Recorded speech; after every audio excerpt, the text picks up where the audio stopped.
Series में आप सभी का एक बार फिर से स्वागत है। और दोस्तों, मुझे पूरी उम्मीद है कि आप परमेश्वर को जान रहे हैं इस सीरीज के माध्यम से। और आज हम जिस सब्जेक्ट के बारे में बात करने वाले हैं, आप अच्छी तरीके से जानते हैं कि वो क्या है। जैसे कि लास्ट वीडियो में मैंने आपसे बताया था, आज हम बात करेंगे उद्धार के बारे में। तो दोस्तों, उद्धार एक ऐसी चीज है जिसे पाने के लिए हर कोई आप कह लीजिए उत्सुक है या जानना चाहता है कि उद्धार पाने के लिए, स्वर्ग जाने के लिए मैं क्या करूं कि मुझे जो है उद्धार मिल जाए, मुझे जो है कह लीजिए कि स्वर्ग में एंट्री मिल जाए। या उद्धार का ही वर्ड आप कह सकते हैं कि जो इतना मशहूर है, जिसे पाने के लिए लोग बहुत सी चीजें करते हैं। तो आइए आज फिर से वचन में से ही जानते हैं कि उद्धार कैसे हम पा सकते हैं। तो दोस्तों, जो मैं वचन आपके लिए पढ़ने जा रही हूँ अभी, वो आपको मिलेगा प्रेरितों के काम उसके 4th चैप्टर और वर्स 12 में। Book of Acts chapter 4 and verse 12। और किसी दूसरे के द्वारा उद्धार नहीं, क्योंकि स्वर्ग के नीचे मनुष्यों में कोई दूसरा नाम नहीं दिया गया जिसके द्वारा हम उद्धार पा सकें। तो दोस्तों, प्रभु यीशु मसीह के द्वारा ही उद्धार पाया जा सकता है। जैसे कि हम जानते हैं कि हमने पाया कि प्रभु यीशु मसीह में किस तरीके से हमने परमेश्वर के हर एक गुण को जो हमने सोचा था वो पाया है। उसी तरीके से एक ऐसा परमेश्वर जो हमें उद्धार देने में सक्षम हो, वो कौन है? वचन में साफ लिखा है कि किसी दूसरे के द्वारा उद्धार नहीं, क्योंकि स्वर्ग के नीचे और पृथ्वी में मनुष्यों के बीच में कोई दूसरा नाम नहीं दिया गया जिसके द्वारा हम उद्धार पा सकें।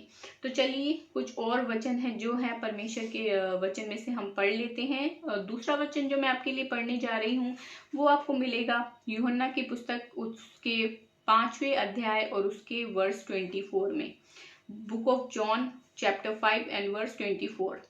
मैं तुमसे सच सच कहता हूँ, जो मेरा वचन सुनकर मेरे भेजने वाले की प्रतीति करता है, अनंत जीवन उसका है और उस पर दंड की आज्ञा नहीं होती, परंतु वह मृत्यु से पार होकर जीवन में प्रवेश कर चुका है।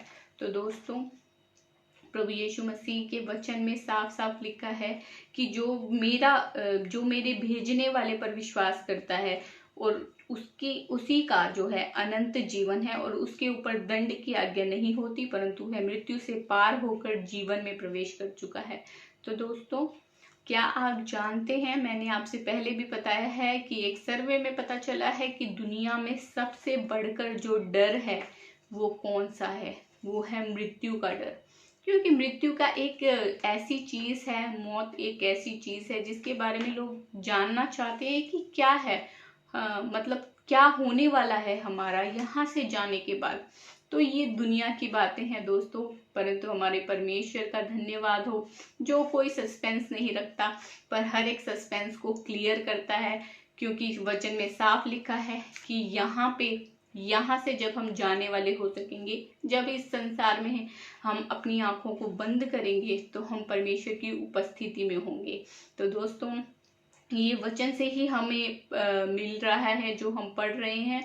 और मैं विश्वास करती हूँ कि आपने वचन को पढ़ा होगा ज़रूर से, और कुछ ही रेफरेंस जो है मैं आपके लिए पढ़ पा रही हूँ। और पूरी बाइबल को आप ज़रूर से पढ़िएगा और आपको बहुत ही जिसे कहते हैं गुप्त बातें जो हैं संसार की, स्वर्ग की और पृथ्वी की, आपको वचन में ज़रूर से मिल जाएंगी।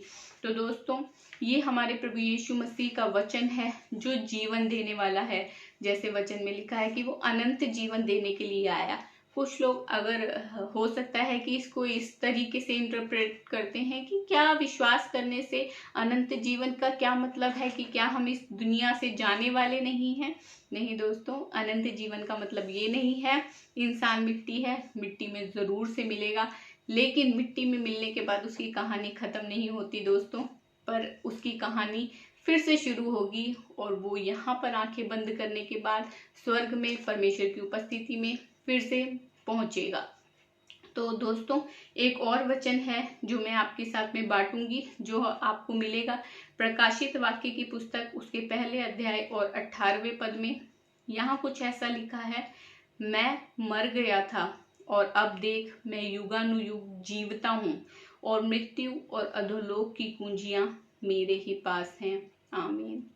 तो दोस्तों, प्रभु यीशु मसीह जो है वो इंसान के रूप में यहाँ आए तो थे, जैसे मैंने आपसे बांटा भी था, पर वो 100% परमेश्वर भी थे साथ के साथ, और उनके पास ये अधिकार है कि किसको वो स्वर्ग में एंट्री दे सकते हैं, या कह लीजिए कि किसको वो उद्धार दे सकते हैं। और उद्धार वो जब आए, वचन में लिखा है वो अनंत जीवन, चोर चोरी करने, नाश करने और घात करने आता है, परंतु मैं इसलिए आया कि तुम जीवन पाओ और बहुतायत का जीवन पाओ। तो दोस्तों, परमेश्वर जो है हमें सिर्फ देने के लिए आता है, चोर चोरी करने के लिए, नाश करने, घात करने आता है, परंतु हमारा परमेश्वर जो है उसके मन में कोई बुरी योजना नहीं, उसके अंदर सिर्फ एक इतनी इच्छा है कि उसके बेटे और बेटियां उसको, उसके ऊपर विश्वास करें और विश्वास करने के द्वारा अनंत जीवन को पाएं जो परमेश्वर ने उनको फ्री में दिया है। दोस्तों, प्रभु यीशु मसीह क्रूस पर चढ़े, मैंने आपसे पहले भी कहा था कि उनको कोई ज़रूरत नहीं थी कि वो क्रूस पर चढ़ते, पर परमेश्वर की ये योजना थी कि उनके, जैसे लिखा है कि लहू के बहाए जाने के बिना पापों की क्षमा नहीं होती, वैसे ही परमेश्वर प्रभु यीशु मसीह ने हमारे लिए अपने लहू का एक एक कतरा बहा दिया। आप जानते हैं क्यों?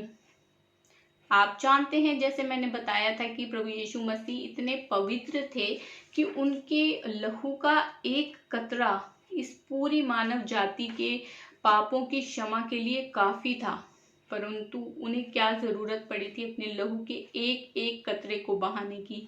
पर परमेश्वर ने अपने लहू की, अपनी उस जान की परवाह नहीं करी, परंतु उस योजना के तहत जो परमेश्वर की थी, अपने लहू का एक एक कतरा बहाया, अपने बदन पर 39 कोड़े खाए, ताकि उनके कोड़े खाने से हम चंगे हो जाएं, उनके लहू के बहाने से हमें पापों की क्षमा मिल जाए। और जब पापों की क्षमा मिल जाती है तो कोई सवाल ही पैदा नहीं होता कि हम स्वर्ग में ना जाएं। तो दोस्तों, हमारा परमेश्वर जो इतना पवित्र है, क्या आप सोच सकते हैं कि एक मनुष्य जो पापी है उसके सामने खड़ा हो सकता है? नहीं। आप वचन में पढ़िएगा जरूर से, अगर कोई मनुष्य जिसने पाप किया होता था, प्रभु यीशु मसीह से आने के पहले की मैं बातें आपको बता रही हूँ, वो परमेश्वर के आगे, यानी कि ये जो मैं बात कर रही हूँ, महायाजक की बात कर रही हूँ, जो मंदिर में, जो परमेश्वर के भवन में जो थे रहा करते थे, और परमेश्वर के भवन में जो थे वो वेदी पर चढ़ावा चढ़ाया करते थे, या कह लीजिए जो सेक्रीफाइसेस किया करते थे, उस सारी बातों में मैं अभी नहीं जाऊंगी। परंतु यहाँ मैं एक पॉइंट जो है आपको नोट करवाना चाहती हूँ, वो ये है कि एक पापी मनुष्य जिसने पाप किया हुआ है, वो परमेश्वर की उपस्थिति में जो है खड़ा नहीं हो सकता था बिल्कुल भी। तो एक जो है कह लीजिए प्रोसीजर होता था परमेश्वर के पास में जाने के लिए। पर प्रभु यीशु मसीह के आने के बाद जब उन्होंने संपूर्ण मानव जाति के लिए अपनी जान को दे दिया, तो परमेश्वर और मनुष्य अब एक हो सकता है, और विश्वास करने के ही द्वारा ये हो सकता है दोस्तों, सिर्फ विश्वास ही के द्वारा। चलिए आप कहेंगे कि कैसे हम उद्धार को प्राप्त कर लें, विश्वास में आपसे कह रही हूँ। चलिए एक बार और वचन में से ही पढ़ लेते हैं। रोमियो की पुस्तक उसके अध्याय 10 और 9वें पद में, बुक ऑफ रोमन्स चैप्टर 10 और वर्स 9 में ऐसा लिखा है कि यदि तू अपने मुंह से यीशु को प्रभु जानकर अंगीकार करे और अपने मन से विश्वास करे कि परमेश्वर ने उसे मरे हुओं में से जिलाया, तो तू निश्चय उद्धार पाएगा। तो दोस्तों, अगर हम मुंह से अंगीकार करें और मन से विश्वास, तो आप जानते हैं आपको क्या करना है। बिल्कुल आप हमें जैसे कि अभी हम जो है आपसे ऑनलाइन के थ्रू, ऑनलाइन मीडियम से संपर्क कर रहे हैं। अगर आप हमसे और ज़्यादा परमेश्वर के बारे में जानना चाहते हैं, परमेश्वर के उद्धार के बारे में, तो ज़रूर से वीडियो के एंड में आपको हमारे डिटेल्स मिल जाएंगे। ज़रूर से हमें कांटेक्ट कीजिए, हमें बहुत खुशी होगी आपको परमेश्वर के बारे में बताने में, और इसी के लिए हम बुलाए भी गए हैं। तो दोस्तों, जैसे वचन में लिखा है, मन से विश्वास और मुंह से अंगीकार करना बहुत ज़रूरी है परमेश्वर के उद्धार को पाने के लिए। चलिए एक और वचन मैं आपके लिए पढ़ देती हूँ, जो आपको मिलेगा प्रेरितों के काम अध्याय 16 और वर्स 30 और 31 में, book of Acts chapter 16 verse 30 and 31। और उन्हें बाहर लाकर कहा, हे सज्जनों, उद्धार पाने के लिए मैं क्या करूं? उन्होंने कहा, प्रभु यीशु मसीह पर विश्वास कर तो तू और तेरा घराना उद्धार पाएगा। तो दोस्तों, ये एक बाइबल का है वचन, आप इसके ऊपर की स्टोरी ज़रूर से पढ़िएगा कि क्या हुआ था। तो किसी व्यक्ति ने परमेश्वर के चेलों, प्रभु यीशु मसीह के चेलों से आकर पूछा कि मैं उद्धार पाने के लिए क्या करूं? तो उन्होंने कहा कि प्रभु यीशु मसीह पर विश्वास कर तो तू और तेरा घराना उद्धार पाएगा। तो दोस्तों, हमें कई बार ये तकलीफ होती है कहने में कि खाली हम जो है अपने काम के द्वारा क्यों नहीं, और हम विश्वास करने से कैसे धर्मी ठहर सकते हैं। तो चलिए एक और वचन मैं आपके लिए पढ़ देती हूँ, उसके बाद में मैं आपसे कुछ बातें करूँगी। इफिसियों की पुस्तक उसके chapter 2 and verse 8 and 9, book of Ephesians chapter 2 verse 8 and 9। क्योंकि विश्वास के द्वारा अनुग्रह ही से तुम्हारा उद्धार हुआ है, और यह तुम्हारी ओर से नहीं वरन परमेश्वर का दान है, और न कर्मों के कारण, ऐसा न हो कि कोई घमंड करे। तो दोस्तों, अनुग्रह ही के द्वारा विश्वास, अनुग्रह से दिया गया है हमें जो उद्धार, वो विश्वास के द्वारा हम रिसीव करते हैं, कामों के कारण नहीं। कई लोग सोचते हैं कि हमारे धर्म के कामों के कारण हम स्वर्ग में प्रवेश कर जाएंगे, हमें उद्धार मिल जाएगा। तो दोस्तों, मैं आपको बता दूं, वचन में साफ लिखा है, तुम्हारे धर्म के काम मेरे सामने मैले चीथड़ों के बराबर हैं। तो दोस्तों, कोई ऐसा धर्म का काम नहीं जो हमारे पापों को मिटा सके। सिर्फ एक, जो यीशु मसीह, जो पवित्र परमेश्वर थे, उन्हीं के द्वारा हमें पापों की क्षमा मिलती है, उन्हीं के द्वारा हमें, अनुग्रह ही के द्वारा हमें उद्धार मिलता है। और अनुग्रह की अगर आप डेफिनेशन देखेंगे तो अनमेरिटेड, अनडिजर्व्ड फेवर, जो हमें, जिसके हम काबिल नहीं थे, जिसके लिए हमने कोई मेहनत नहीं करी, वो फेवर परमेश्वर का हमें मिला है, और उसी के द्वारा, हमारे कामों के कारण नहीं। क्योंकि कई लोग, जैसे वचन में लिखा है, कामों के कारण नहीं, ताकि ऐसा ना हो कि कोई घमंड करे। तो दोस्तों, इंसान के पास घमंड करने का कोई भी कारण नहीं, क्योंकि हम चिंता करके, जैसे वचन में लिखा है कि अपने जीवन में एक घड़ी ना बढ़ा सकते हैं और ना ही कम कर सकते हैं।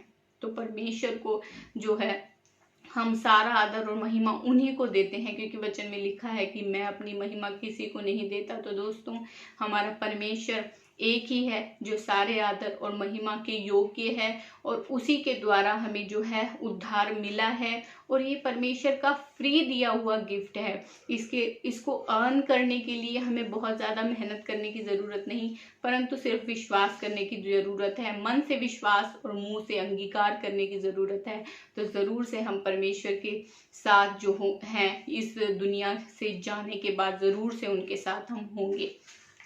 एक कहानी बाइबल में लिखी हुई है और बहुत ही फेमस है। एक दो मैंने मूवीज़ में भी, किसी ने मुझे क्लिप भेजी थी तो मैंने देखा था कि किसी मूवी का डायलॉग भी था, ये वचन भी से उन्होंने लिया हुआ था।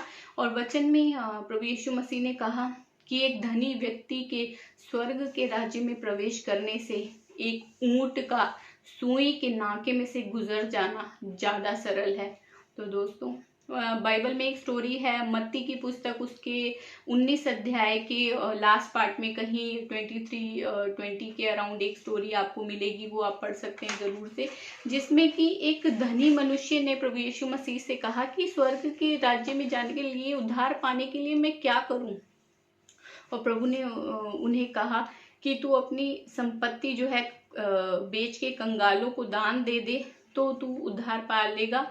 तो दोस्तों, वो क्या किया, निराश होकर, वो उदास होकर और वापस चला गया। जैसे वचन में लिखा है, आप कंफ्यूज मत होइएगा, प्रभु यीशु मसीह पर विश्वास करने के द्वारा ही जो है हमें उद्धार मिलता है। वचन में साफ लिखा है। यहाँ पे एक पैरेबल है, इसकी टीचिंग अलग है। अगर परमेश्वर ने हमें मौका दिया तो ज़रूर से हम आपके साथ उसको शेयर करेंगे। तो दोस्तों, उससे हमें अभी जो मैं आपको पॉइंट बताना चाह रही हूँ वो ये है कि एक धनी मनुष्य का स्वर्ग के राज्य में प्रवेश करना बहुत ही मुश्किल है। आप जानते हैं क्यों? क्योंकि धन जो है इंसान की भगवान, इंसान का भगवान बन चुका है आज के टाइम में। धन के लिए ही सब कुछ इंसान करता है, और धन को पाने के लिए जो उसके पास है उसी के लिए और भी पाने के लिए वो सब चीज़ों को करने के लिए राजी हो जाता है। मॉरल्स, वैल्यूज सब चीज़ें छोड़ देता है सिर्फ एक धन के लिए। तो दोस्तों, अगर हम इस तरीके से हमारी सोच है तो हमारे लिए परमेश्वर के प्रेम को जानना बहुत मुश्किल हो जाएगा। पर मेरी आपसे रिक्वेस्ट है कि परमेश्वर का प्रेम जो है वो हमें फ्री में दिया गया है। उसके लिए हमें कोई धन देने की ज़रूरत नहीं है, या हमें धन का लोभ जो है वो कहीं ना कहीं छोड़कर परमेश्वर को जो है उसका आदर और उसकी महिमा जिससे वो डिजर्व करता है वो देना होगा। तो दोस्तों, ये हमारा परमेश्वर जो प्रभु यीशु मसीह हैं उन्हीं के द्वारा उद्धार को हम पा सकते हैं, और किस तरीके से विश्वास करने के द्वारा। तो दोस्तों, मुझे पूरी उम्मीद है कि इस नो योर गॉड सीरीज के माध्यम से आपने ज़रूर से जिंदा और सच्चे परमेश्वर को जाना होगा, और ज़रूर से जाना होगा कि जो क्वालिटीज़ हम सोचते थे कि परमेश्वर में होनी चाहिए वो हमारे परमेश्वर में ज़रूर से हमें मिलती है। और इसी के साथ ये नो योर गॉड सीरीज का लास्ट एपिसोड है, और मैं उम्मीद करती हूँ कि हम फिर से मिलेंगे। जैसे परमेश्वर हमारी अगुवाई करेगा, जैसे परमेश्वर हमें बुद्धि देगा, वैसे ही हम आपके लिए वीडियो लेकर आएंगे। अगर आपका इस वीडियो से रिलेटेड कोई सवाल है, या आप परमेश्वर के बारे में और ज़्यादा जानना चाहते हैं, तो ज़रूर से आप हमें कांटेक्ट कर सकते हैं। हमारी डिटेल्स आपको मिल जाएगी। अगर आप कमेंट करके हमें बताना चाहते हैं, जिस भी माध्यम से आप बताना चाहते हैं, you are most welcome to do. और आज के लिए इतना ही। मैं उम्मीद करती हूँ कि ज़रूर आपसे दोबारा मुलाकात होगी। तब तक के लिए हंसते रहिए, मुस्कुराते रहिए, और परमेश्वर को आपने ज़रूर से जाना है, मैं विश्वास करती हूँ। और इस वचन को लोगों तक पहुँचाइए, इस आशीष को जो आपको मिली है आप लोगों तक शेयर कीजिए। प्रभु आपको बहुत से आशीष दे। Thank you.